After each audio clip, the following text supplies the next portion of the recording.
Hello, I'm Roy Zimmerhansl, and welcome to Securities Lending Weekends.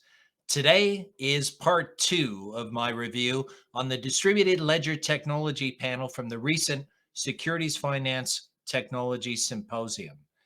If securities lending is your thing, if you're a lender, a borrower, an intermediary, a vendor, or you're just plain interested, then this is the place for you. So let's get started.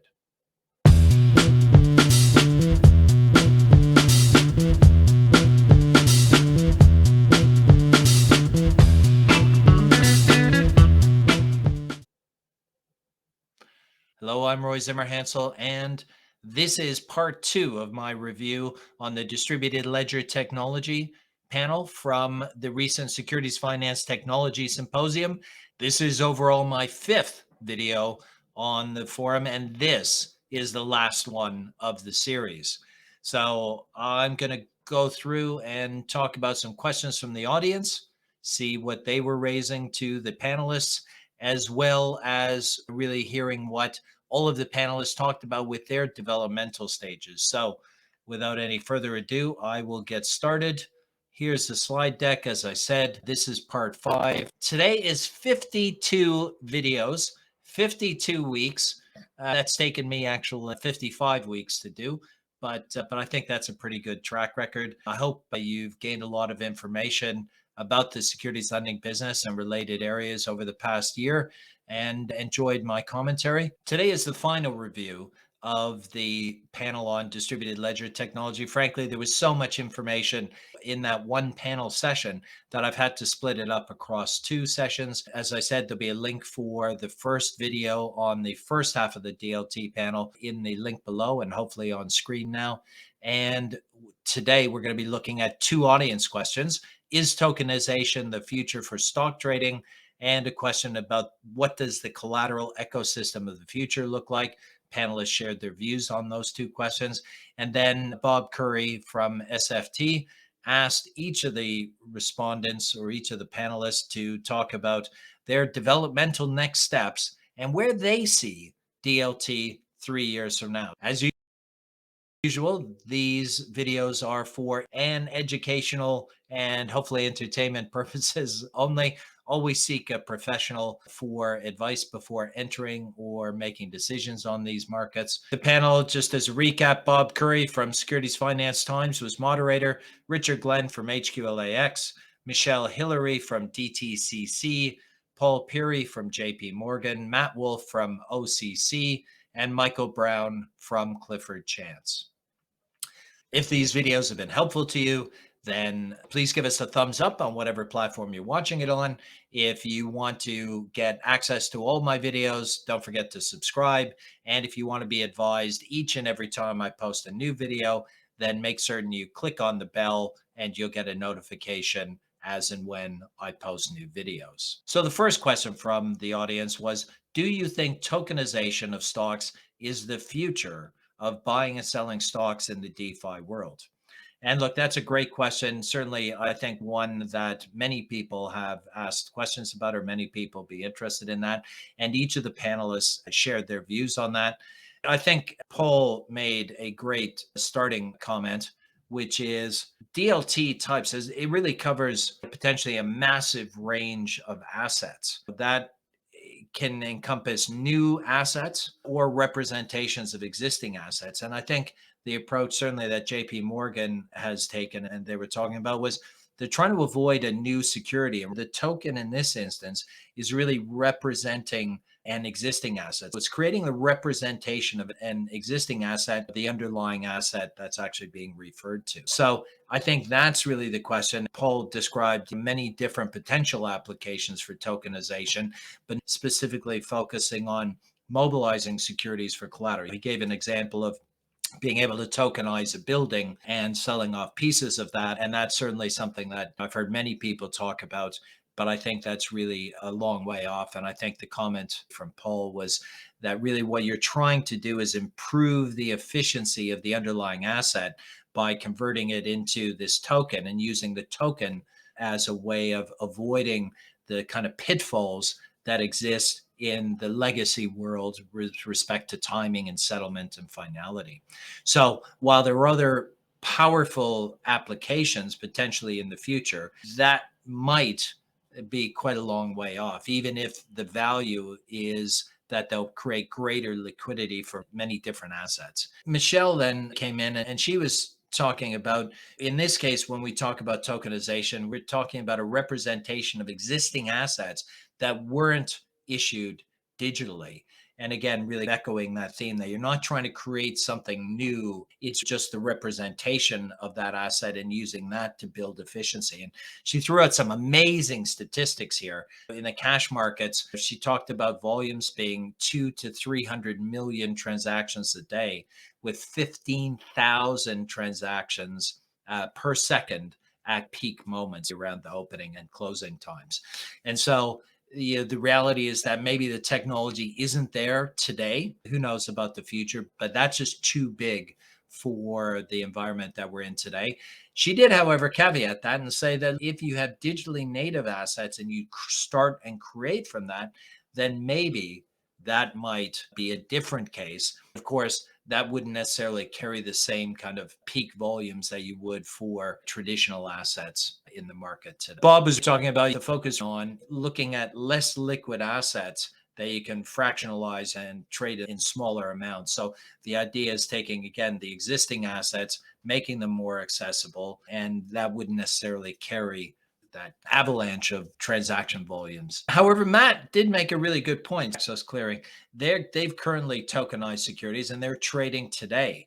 This isn't a theoretical thing. It is being proven today in the market. Now, one of the things that Matt really advised we watch out for is that it's critical that we don't fragment the market, where we take traditional assets and then have on-chain versions of that, where there might be different prices for the same asset or the same underlying asset. And I have to take a little bit of issue with that, so I get his point. You don't want to create a completely different, unconnected environment where you have effectively the same thing, which has different valuations. But I might sort of not disagree, but I might temper that with the view that, look, we have that already, where we have Rs or ADRs or IDRs as representations of the underlying assets and potentially trading in a different market, in a different time zone, in a different currency. And so you do have different prices from time to time. And frankly, that's what arbitrage is. And so I'm a little bit less worried about that, because in the traditional market, you're not necessarily going to lose the volumes significantly to digitally traded assets. I think that's more likely to be incremental to what's happening today. And if there's different prices, where there are differences, I think there are also opportunities. I think Richard made the point that tokenization can mean many things to many different people and many different applications. And the real challenge that brings is with each and every kind of tokenization or representation of an asset, there might be different legal and regulatory definitions for each of the platforms or each of the applications. So a really critical point. And I think that fed nicely into Michael's comments, where that the legal and regulatory environment would really need to progress quite a long way from where it is today to be able to even consider looking at the volumes generated in the cash markets. And Michael expanded on a lot of those points in the next slides. Do you think tokenization of the stocks is the future? I think the point is maybe someday, but I don't think anyone sees that as any time soon as far as traditional assets switching into tokenization, but possibly a different outcome for digitally native assets from the start. If we then go to question number 2, what does the collateral ecosystem of the future look like? Paul made a great point that there is no such thing as an end state for this. This is always in flux, and that's always been true of collateral anyway. So there's no surprise that would also apply in this situation. And how does that manifest itself? A wider range of assets, more markets, and if you then tokenize these assets and you remove the geographical and time zone barriers, you're actually creating a universe where really anything could in theory be provided as collateral if it's accepted by your counterparty. I think Paul echoed the comment that you want to avoid fragmentation so that you don't detract from the liquidity. The mobilization of assets through tokenization is more likely to increase the velocity, and I'm less concerned about fragmentation.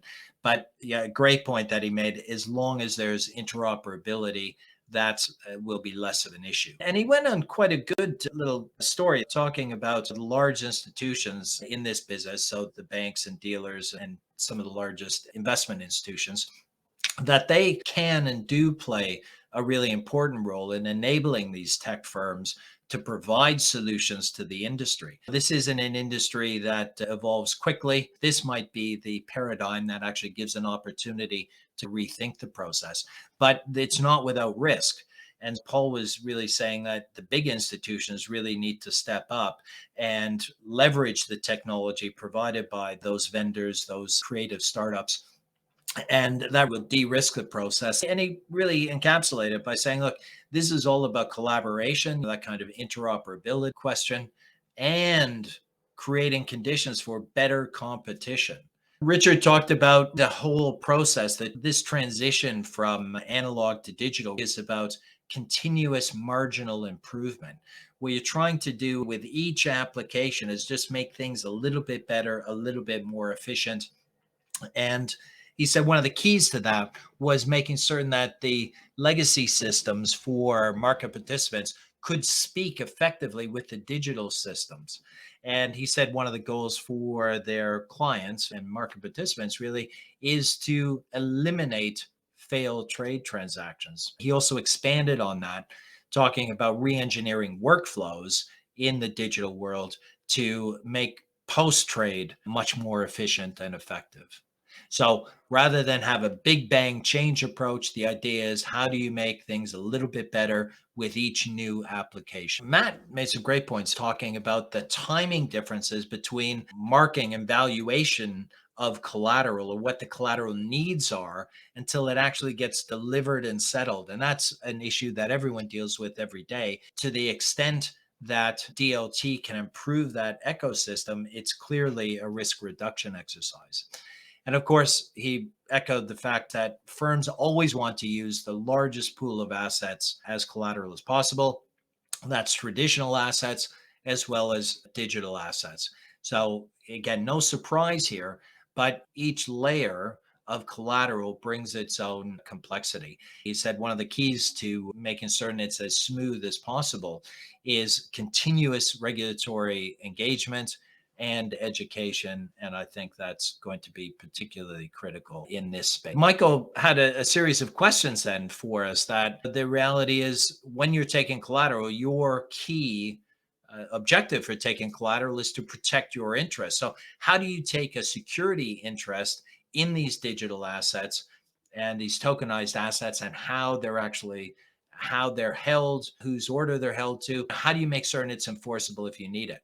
And he gave quite a nice little description of how every time you're expanding to take another asset type, you're increasing the legal hurdles and the range of interactions between agents, principals, between geographical jurisdictions, between different asset types, different representations, all of these multiple ecosystems building on top, layer upon layer of complexity in this. And so those all represent challenges to the expansion of the collateral ecosystem. But clearly, everyone agrees that those targets and that objective is a worthwhile goal. And again, another example, he thinks that regulatory capital costs will drive innovation. Talked about things like pledge as well as title transfer. We're having enough challenges taking the digital world into title transfer. Adding pledge on there has real value to market participants, so inevitably will be part of the framework. But that's another example of another layer on top. So even if you have one asset that you've satisfied it for in one jurisdiction, you now bring in another legal structure, more jurisdictions, more market participants that maybe are in other jurisdictions, then it becomes more complex.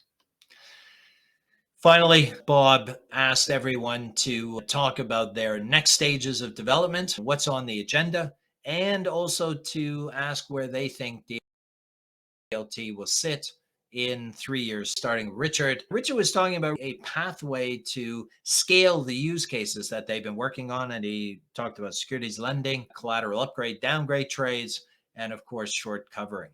And he talked through a couple of examples, and one of the things was intraday repo to cover off any intraday exposures that you have, as an example of that kind of taking the existing products but then making them more functionally valuable for their members and users. For JP Morgan, Paul was talking about building out the foundation projects, focusing on the business needs of their customers to grow the business volumes of those original foundation projects, trying to achieve scale in tokenized collateral to change things. And by doing so, he thinks that will bring in new participants, new providers, and consumers of collateral. And look, for me, that's a really critical point. Everything I talk about when I talk about technology enhancing the business, it's to reduce the cost of operating the business. And by doing so, we will facilitate new ideas, new trading strategies, more efficient